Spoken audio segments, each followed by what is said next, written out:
नमस्कार दोस्तों, मैं विजय सिंह दायमा आज आपको लेके आया हूँ जोर की ढाणी, जहाँ पे इंटीग्रेटेड फार्मिंग के लिए बहुत अच्छा काम कर रहे हैं कान सिंह जी निर्वाण, जो इनका एक गूगल पे भी नोट ऑन मैप ब्रांड नाम से इनोवेशन हाउस, जो प्रकृति के साथ अपनी जिंदगी को कैसे जी सकते हैं। जिस तरह से आप कोविड में ये देख रहे हो कि लोग घरों में एक तरह से कैद हो चुके हैं और ये प्रकृति के बीच में काम करके स्वतंत्र रूप से काम कर रहे हैं। इसी के लिए ये कुछ आपको जानकारी देंगे। मिलिए आप कान सिंह जी निर्वाण जी से। नमस्कार, बहुत बहुत धन्यवाद आप जी। मैं अब आप ताजुब करेंगे, इस कोरोना काल में भी मेरा गेस्ट हाउस एक दिन भी खाली नहीं रहा। आज भी लोग रोज जो है वो सैकड़ों की संख्या में आते रहते हैं। मैंने शुरू में लोगों से कहा कि ये ठीक नहीं है, तो लोगों ने कहा यहाँ ठीक नहीं है तो फिर ठीक कहाँ है वो जगह बता दीजिए। उस दिन मैंने तय किया कि मैं आने वाले लोगों को नहीं रोकूंगा। लोग आते हैं, कोरोना में लॉकडाउन से पहले लोग गेस्ट हाउस में आके बैठे थे। बहुत सारे मेरे मित्र हैं जिनकी डिलीवरी भी यहाँ हुई बड़ी सुरक्षित ढंग से, न हॉस्पिटल गए, न कोई दवा दारू हुई, कुछ भी नहीं हुई। सब नॉर्मल तरीके से प्रकृति का सब काम प्रकृति की उपासना से हुआ है। अब यहाँ बहुत सारे मेरे मित्र हैं जो गाय और शक्ति और भक्ति और नेचर के बीच में अपने बच्चों की शादी भी करना चाहते हैं। कुछ बंगाल से और मणिपुर से अभी 30 तारीख को एक शादी भी होने जा रही है। मेरे कहने का अभिप्राय ये है कि हमें नेचर को समझना पड़ेगा। नेचर का एक केंद्र बिंदु मैंने बनाया है। नेचर का नाम गाय है, गाय का नाम धरती है। तीनों को समायोजित करके मैंने आपसे निवेदन किया कि एक सेंटर हमने बनाया है जिसको लोग देख करके, जिसको लोग समझ करके और अब इस नेचर को समझ सकें, गाय को समझ सकें, धरती की बात समझ सकें। इन बातों को मध्य नजर रख करके हमने सभी कार्य प्रारंभ किया है और ये मनुष्य के कल्याण के लिए काम है। इसी मेरा बहुत क्लियर मानना है कि इस देश में 3 बड़े कलंक हैं। एक तो जातिवाद बहुत बड़ा कलंक है, और जातिवाद दूसरे ये पार्टीवाद के जो लोग हैं, ये मेरी पार्टी, ये भी बंधुआ मजदूर टाइप के लोग होते हैं, और एक वंशवाद। ये तीनों कलंक हैं। ये तीनों कलंकों से मुक्ति नहीं मिलेगी तो ये देश कभी सोने का शेर नहीं बनेगा। ये देश सोने का शेर जब बनेगा जब इस देश का किसान समृद्धिशाली होगा, और किसान समृद्धिशाली तब होगा जब धरती समृद्धि होगी, और धरती की समृद्धिशाली गाय से आएगी। इस देश की गाय समझ में आएगी तो ये देश महान बनेगा और कोई दूसरा रास्ता ही नहीं है। आने वाले समय में मैं आपको आज दावे से कहता हूँ कि आने वाले समय में, ये तो ट्रेलर आए हैं, फिल्म तो बन रही है, और फिल्म जब रिलीज होगी उसकी कल्पना करें, लाशें कौन गिनेगा। ऐसा समय भी इस देश में आ सकता है, दुनिया में आ सकता है। उससे बचने का, डरने की जरूरत नहीं है। उससे बचने का एक ही मार्ग है, न आपको सरकार बचाएगी न विज्ञान बचाएगा, सिर्फ आपको देसी गाय बचाएगी। आपका आहार शुद्ध होगा। आपका आहार शुद्ध 2 तरीके से होगा, शुद्ध उत्पादन होगा और शुद्ध प्रोसेसिंग होगा। शुद्ध प्रोसेसिंग जब तक नहीं करेंगे आप, तब तक कुछ भी होने जाना नहीं है। अब आप शुद्ध प्रोसेसिंग के एक विषय से मेरी बात को समझ सकते हैं कि पूरा देश में आज की तारीख में तेल 200 सेंटीग्रेड पे गर्म होकर निकलता है। आयुर्वेद कहता है कि तेल एक ही बार गर्म होना चाहिए, और वो निकलते वक्त हो चुका है। रसोई में जाते ही दोबारा गर्म होता है, और दोबारा गर्म होते ही वो जहर बन जाता है। मैंने इन सब चीजों की, मैं जिनकी आलोचना करता हूँ उनका समाधान भी देता हूँ। तो हमने पूरी रसोई के हर सामान को यहाँ प्रोसेसिंग की है, शुद्ध उत्पादन से शुद्ध प्रोसेसिंग करके। पूरे देश भर में हमारा जितना सामर्थ्य है, जितने लोग हमसे जुड़े हुए हैं, उन तक हम ये सामान पहुंचाते हैं। और बड़ी मुझे इस बात की बहुत खुशी हुई, मैं आपको बताऊं, पूरे देश भर में जोड़ की ढाणी इसके प्रोसेसिंग किए हुए आहार को खाने वाले लोग, इस शुद्ध गौमय आहार को खाने वाले लोग एक भी दिन किसी बीमारी से ग्रस्त नहीं हुए, न वो कोरोना से डरे न कोरोना से ग्रस्त हुए। ये हमारे लिए बड़ी गौरव की बात है। ये गाय माता की कृपा का सीधा फल है। तो अब आपको आहार शुद्ध पे सबसे पहले ध्यान देना ही पड़ेगा, दूसरा कोई रास्ता नहीं। न ब्रांडेड लाइफ बचाएगी, न ब्रांडेड कपड़े बचाएंगे, न लग्जरी गाड़ी बचाएगी, न कोठी बंगले बचाएंगे। सिर्फ आपका शुद्ध आहार बचाएगा। और शुद्ध आहार लेने के 2 तरीके हैं, एक तो देसी गाय से उत्पादन किया हुआ आहार, और दूसरा शुद्ध प्रोसेसिंग किया। हमारा देश प्रोसेसिंग में दुनिया का अव्वल था, दुनिया का सिरमौर था, जिनको इन लोगों ने तथाकथित जो है ऐसे आधुनिकता वाले लोगों ने इस हमारी प्रोसेसिंग को सत्यानाश कर दिया। हमारे यहाँ कभी भी मसाले पीस करके नहीं खाए जाते थे, कूट करके या बांट करके खाते थे। हमारे हर विषय में विज्ञान था, हमारे हर आडंबर में विज्ञान था। वो विज्ञान लुप्त हो गया, आडंबर हावी हो गया, इसलिए लोगों ने उसको अंधविश्वास कहना शुरू कर दिया। मैं कान सिंह जी आपको थोड़ा बीच में रोकना चाहूंगा कि जिस तरह से आजकल जो किसान आंदोलन चल रहे हैं, लोग सड़कों पे आए हुए हैं, तो वास्तविक रूप से वो किसान परेशान क्यों है? वो वास्तविक किसान है या परेशान है वो?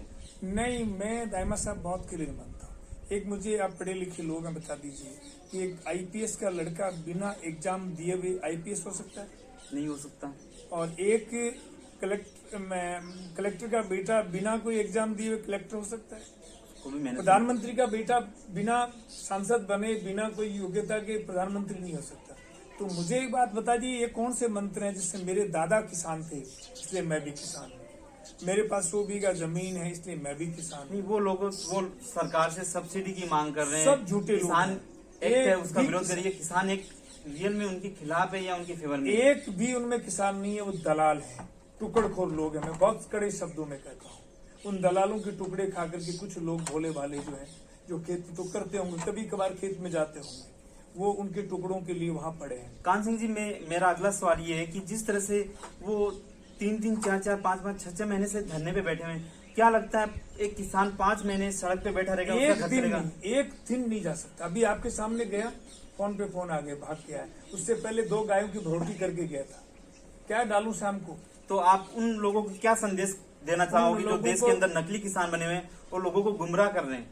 उनसे मेरा सीधा निवेदन है कि वो किसान को बेचे नहीं, किसान शब्द को बदनाम नहीं करें, वो अपनी राजनीतिक लड़ाई लड़ें, अपने राजनीतिक आंदोलन चलाएं, हमें कोई ऑब्जेक्शन नहीं है, लेकिन किसान को बदनाम नहीं करें। बड़े पवित्र शब्द है, बहुत ही मेहनती शब्द है, जो बहुत कठिनाई से हमें मिला है। किसान तो बहुत पवित्र शब्द है, इसको बदनाम नहीं करें। मेरा उन लोगों से यही प्रार्थना है, वो किसी पार्टी की दलाली करें, किसी पार्टी के कार्यकर्ता बने। किसान की कोई जाति नहीं, कोई पार्टी नहीं, किसान की तो किसान ही जाति है, किसान ही धर्म है। मेरे यहाँ कोई व्यक्ति आता है, मैं उससे पूछता हूँ। कान सिंह जी, मेरा अगला ये सवाल है, जिस तरह से देश और दुनिया की पॉपुलेशन बढ़ती जा रही है, यानी कि पूरे वर्ल्ड की पॉपुलेशन 8 अरब के लगभग पहुंच रही है और हिंदुस्तान की जनसंख्या भी 135 करोड़ से ज्यादा हो चुकी है, 140 करोड़ के लगभग। तो इतने लोगों को खाद्यान्न की इतनी बड़ी समस्या है, इसके लिए कुछ लोग किसान इसके अंदर पेस्टिसाइड, इंसेक्टिसाइड यूज कर रहे हैं। तो अगर जिस तरह से आपका ये इनोवेशन आइडिया है कि हम ऑर्गेनिक फार्मिंग से इतने लोगों का कैसे पेट भर सकते हैं, उसके लिए आपका क्या विचार है? साहब, बहुत बड़ी बात बताई आपने। देश में बहुत बड़ी भ्रांति फैला रखी है लोगों ने कि रसायनों से उत्पादन ज्यादा होता है। अब मैं आपको 2 बातें बहुत क्लियर समझाना चाहता हूँ। इन रसायनों से एक स्टेज आ गई है, अब उत्पादन बढ़ाने की कोई क्षमता नहीं है। धरती बांझ होती जा रही है, धरती डैमेज होती जा रही है, उत्पादन इनका घटता जा रहा है। अभी आधुनिक विज्ञान और हमारे नेता इनसे कह रहे हैं कि तुमने जो आहार दिया है उससे लोग नपुंसक हो रहे हैं, उन लोगों का पुरुष खत्म हो रहा है, तुम इसकी जो है गुणवत्ता बनाओ। तो इनके पास कोई स्रोत नहीं है कि आज की आहार की गुणवत्ता बना सके, केवल नेचर में है।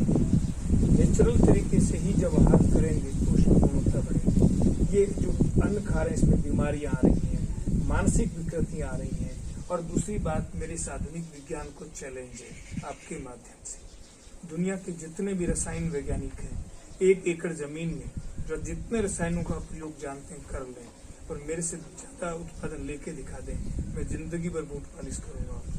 हो ही नहीं सकता। तो इसमें क्या लगता है आपको, विदेशी कुछ पेस्टिसाइड, इंसेक्टिसाइड कंपनियों का हाथ है या क्या, किस तरह का उनका ये कॉर्पोरेट ऑपरेशन जगत है? का बड़ा षड्यंत्र है, ये कोई व्यक्ति विशेष का नहीं है। ये कॉर्पोरेट जगत पूरी दुनिया में जो है, पूरी सृष्टि पे वही राज करते हैं। ये बाकी सरकारें तो उनकी नुमाइंदगी करती हैं, उनके मोहरे हैं, इसलिए उनकी कोई विरोध करने की क्षमता ही नहीं है। हम जैसे कुछ पागलपन के जो किसान हैं, वो इनसे बराबर, हम तो विपरीत धारा के चलने वाले लोग हैं। तो इसलिए हम कर रहे हैं प्रयत्न, जिस दिन दुनिया की समझ में ये तो भला हो इस कोविड का, ये बहुत अच्छा आया, इससे इस लोगों को नेचर समझ में आ रहा है। अगला सवाल ये है कि जिस तरह से आप बता रहे हैं कि ऑर्गेनिक फार्मिंग करें, लेकिन ऑर्गेनिक फार्मिंग करने के लिए जो गोबर है इनकी व्यवस्था करनी, तो आज की जो जनरेशन है वो किसी गाय है या कोई और जानवर है जो गोबर का जिसका प्रोडक्शन होता है वो उसका करना नहीं चाहते, तो फिर वो उनको कैसे नहीं करना चाहता तो फिर वो तो भोजन करके टॉयलेट जाकर के हाथ भी नहीं धोना चाहता। इसका तो क्या उपाय? जीना है तो सीना तो पड़ेगा, और सीने के लिए आप बहुत ताजुब की बात देखिए, आप इसमें ज्यादा गाय की ट्रोलियां भर के खेत में डालने की जरूरत नहीं है, जो तो जामन का काम है, गाय का गोबर जामन का काम है। और एक गाय से आप 10-15 एकड़ में बम्पर फसल ले सकते। तो एक गाय नहीं पाले वो तो धरती क्यों रखे तो किसान कैसे करे। आप किसान और खेती के बारे में बताइए, जो 20 साल पहले जो खेती होती और आज होती है उसमें क्या आपको चेंजेस नजर आए? क्या सबसे बड़ा चेंजिंग ये नजर आया, पहले 25-30 साल पहले खेती होती थी तो किसान की एक मानसिकता थी कि मेरे हाथ से, मेरे कर्म से किसी भी जो जीव जंतु की हत्या नहीं हो जाए। वो जब हल जोतना शुरू करता था तो भगवान से एक प्रार्थना करता था, कीड़ी मकोड़ी के भाग का देना, पशु पक्षी के भाग का देना, गाय अतिथि के भाग का देना, मेरे अड़ोसी पड़ोसी का भला करना, अल्लाह भला को टाल देना। आज वही किसान दवाई की दुकान पे जाके कहता है सबसे महंगा जहर दे दे, देखते ही मर जाए, खाते ही मर जाए, सूंघते ही मर जाए। 1 किलो आपके घर में जब अनाज आता है खेत से तो 1 करोड़ जीवों की हत्या होती है। मेरे घर में 1 किलो अनाज आता है तो 1 करोड़ जीव पनपते हैं, तब आता है। ये बेसिक अंतर है। हमें पाप में जीवन बना दिया, हमें जो त्याग में जीवन था उसको पाप में बना करके बर्बाद कर दिया। बहुत बड़ा अंतर आ गया। इसलिए ये जो समस्याएं आई हैं, ये जो बीमारियां आई हैं, मानसिक विकृतियां हो चाहे शारीरिक विकृतियां हो, ये सब के सब खान पान के दोष है। और वो दोष हमें इन 30 सालों में बहुत आधुनिक तरीके से ग्रहण करा दिया, आधुनिक बनने के चक्कर में ग्रहण करा दिया, जो अपराध है। मैं जिस तरह से ऑर्गेनिक फार्मिंग के लिए आप भारत के जितने भी किसान हैं या जो हमारे चैनल के थ्रू आपको सुन रहे हैं, उनको आप क्या संदेश देना चाहोगे कि ऑर्गेनिक फार्मिंग के लिए क्या करना आगे? सबसे पहला आपको बचना है। अब जीना है तो गाय के शरण में रहना ही सीखना पड़ेगा। अब जीना है तो गाय का घी पीना ही है। गाय का घी नवरत्न है। गाय पालोगे तो खेती रहेगी, किसानी रहेगी, आप रहेंगे, नेचर रहेगी। लेकिन मैं आपको ये भी कहना चाहता हूँ, आज देश के अंदर इस तरह की व्यवस्थाएं, इस तरह की भड़काऊ भावनाएं फैलाई जा रही कि गाय शब्द के नाम पे लोगों के अंदर एक कहते हैं कि ये देश में ये क्या हो रहा है, गाय शब्द का नाम लेने से अबोध लोग ये इनके बारे में सृष्टि की रचयिता गाय है। ये किसी जाति धर्म की बपूती नहीं है। इसलिए हमारे पूर्वजों ने ये नहीं कहा कि सनातन की जननी, उन्होंने कहा कि जगत की जननी, सृष्टि की रचयिता गाय है। न हिंदू की है न मुसलमान की है, सबको पिलाती है, सबको। और यदि सच्चा कोई मुसलमान है तो उसके लिए उतनी ही पाक गाय है जितनी पाक उसके लिए अपनी माँ है। क्योंकि इस्लाम में दूध का रिश्ता बहुत पाक माना गया है। और वो व्यक्ति गाय माँ के दूध के बाद में गाय का दूध पीता है, इसलिए उतनी ही पाक है गाय जितनी माँ पाक है। इसलिए गाय बहुत पवित्र शब्द है। लेकिन अभी लोगों में ये कि वर्तमान सरकार आने के बाद में बैल बछड़े ये खेतों में आ जाते हैं, उनकी खेती को नुकसान पहुंचा रहे हैं, उसके लिए वो सरकार को जिम्मेदार ठहरा रहे हैं कि ये सांड ये इतनी ज्यादा संख्या बढ़ रही है। उनके बारे में आप क्या विचार है? जी 2 बातें हैं। सरकार कोई अकेली दोषी नहीं है। किसान अपनी नीयत ठीक करे और सरकार अपनी नीति ठीक करे तो ये देश सोने का शेर बन सकता है। दोनों में यदि सामंजस्य नहीं होगा, सरकार नीति ठीक नहीं करेगी और किसान नीयत ठीक नहीं करेगा तो सब कुछ बर्बाद हो जाएगा। उसके लिए इतना सही। आपका बहुत बहुत धन्यवाद, क्योंकि हमारे पास कुछ शॉर्ट समय है। इसी अगली बार मिलेंगे तो आपको और अच्छा वीडियो इनसे आपको मिलाएंगे, उनके इनोवेटिव आइडिया के बारे में बताएंगे। आज के लिए आपका बहुत बहुत